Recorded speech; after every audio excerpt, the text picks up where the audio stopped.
सास की जादुई शक्ति। कौशल्या ने एक रात सपना देखा। कौशल्या राजपूत, तुमने किए हैं जीवन में अच्छे अच्छे कर्म, इसलिए अब से जब तुम चाहो गायब हो सकती हो, जिसके लिए तुमको सिर्फ चुटकी बजानी होगी और चुटकी बजाते ही तुम गायब। बस एक बात का ध्यान रखना, जहां तुमने कोई गलत काम किया, तुमसे ये शक्ति वापस ले ली जाएगी। कौशल्या की नींद टूट जाती है। ये कैसा सपना था? गायब हो जाऊंगी मतलब? हे भगवान, कंबल ओढ़ के सो जाती हूँ, सपना कंबल के अंदर नहीं घुस पाएगा। कौशल्या डर के मारे कंबल ओढ़ के सो जाती है। सुबह कौशल्या मंदिर जाने लगती है। अरे बहू, जल्दी चल, भिखारियों को खाना भी तो खिलाना है। हाँ माँ जी, अभी आई। आज तो खीर और पूरी बने हैं, सब खुश हो जाएंगे। दोनों सास बहू कार से खाने का सामान लेकर मंदिर पहुंचते हैं और भगवान की आराधना के बाद मंदिर के बाहर बैठे भिखारियों को खाना खिलाने लगते हैं। दीदी, आप हर हफ्ते आते हो, इतना सारा करते हो हम लोगों के लिए। मैं आपके लिए रोज अलग से दुआ मांगता हूँ। ये तो फर्ज है हमारा।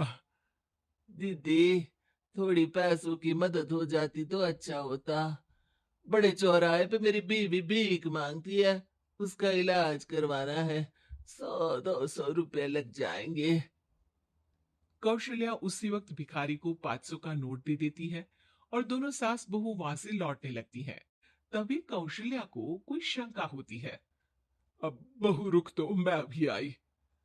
कौशल्या वापस वहीं जाती है तो देखती है कि भिखारी वहां है ही नहीं।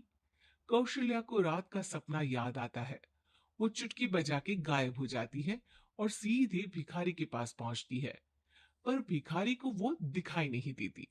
कौशल्या देखती है कि भिखारी उन पैसों से शराब खरीद रहा है और कौशल्या उसे वहीं एक चाटा मारती है। अरे कौन है बे? एक और चाटा पड़ता है। अरे कौन है? कौन है? हिम्मत है तो सामने आओ। भिखारी को झूठ बोलने पर तड़ातड़ चांटे पड़ते हैं। वो वहां से भाग खड़ा होता है।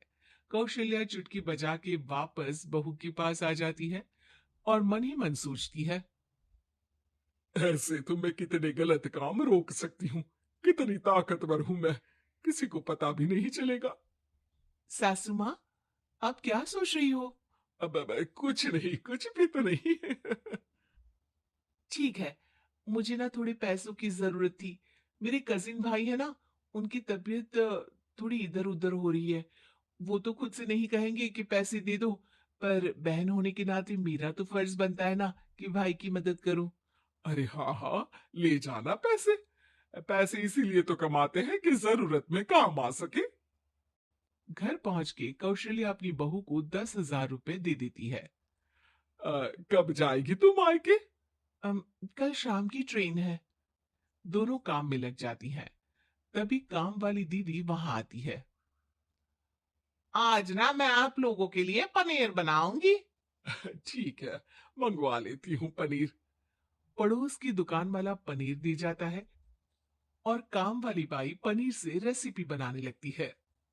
आज अपनी सुपर पावर काम वाली बाई पे ट्राई करती हूँ, देखूं तो सही किचन में करती क्या है ये।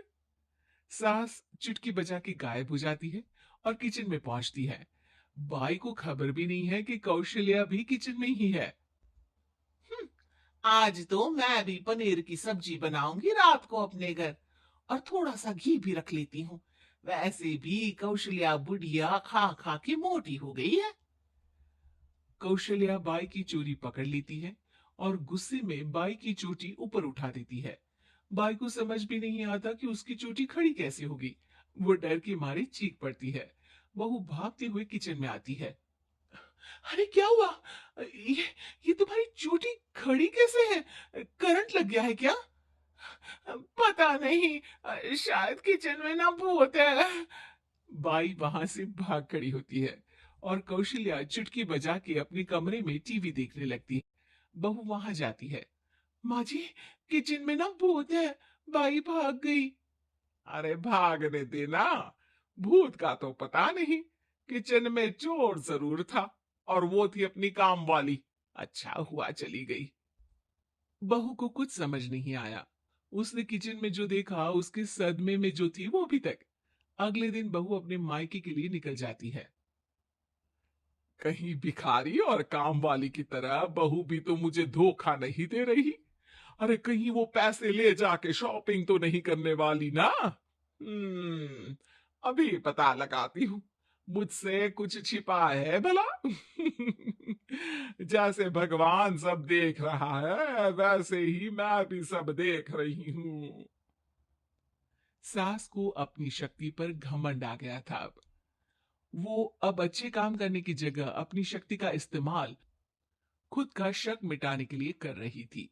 वो चुटकी बजाती ही बहू के मायके चली जाती है। भैया, आपने बताया क्यों नहीं कि इतनी तबीयत खराब है? अरे तेरी सास बूढ़ी हो गई है, इतना भला काम करती है, उनकी मदद कौन करता है? यहाँ तो और भी लोग हैं ना। भैया मेरे पास कुछ पैसे हैं, आप दूसरे डॉक्टर को दिखा दीजिए ना। अरे मुझे लगता है कि मेरा टाइम आ गया है, मुझे जाना होगा। कमरे में भाई की आत्मा को लेने यमदूत आ चुके थे। कौशल्या भले ही किसी को नहीं दिख रही थी, पर यमदूत ने उसे देख लिया। यही आत्मा है शायद, परछाई दिख रही है, पहले ही तैयार खड़ी है।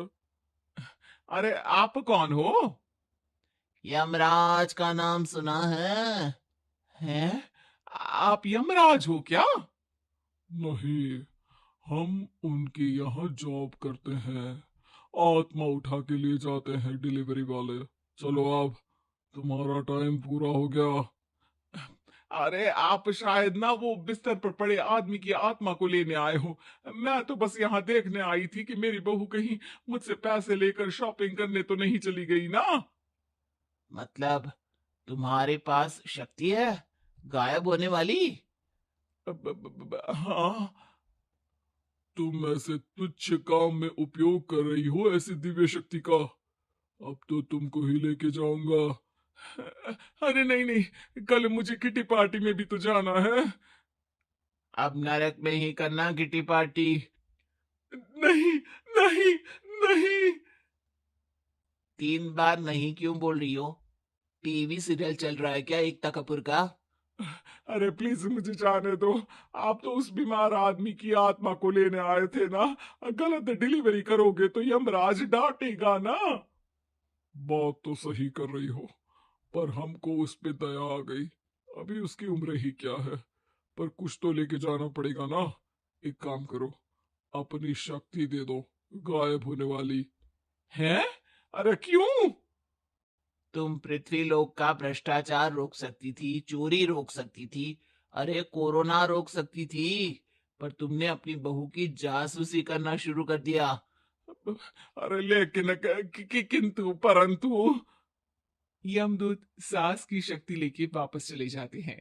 कौशल्या की परछाई हवा से नीचे गिरती है और जमीन पे आते आते कौशल्या का शरीर सामने आ जाता है। अरे लग गई, कितने ऊपर से फेंका।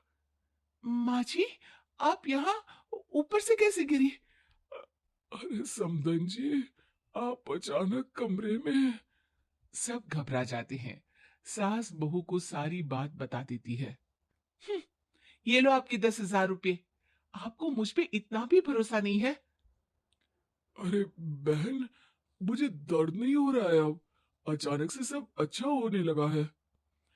अरे तो फिर बिस्तर से उठ जाओ और मुझे लेटने दो, गिरी हूं ऊपर से तो पूरा बदन दुख रहा है। भाई को तो यमदूत ठीक करके जाते हैं, पर कौशल्या देवी दर्द के मारे बिस्तर पर आ जाती है।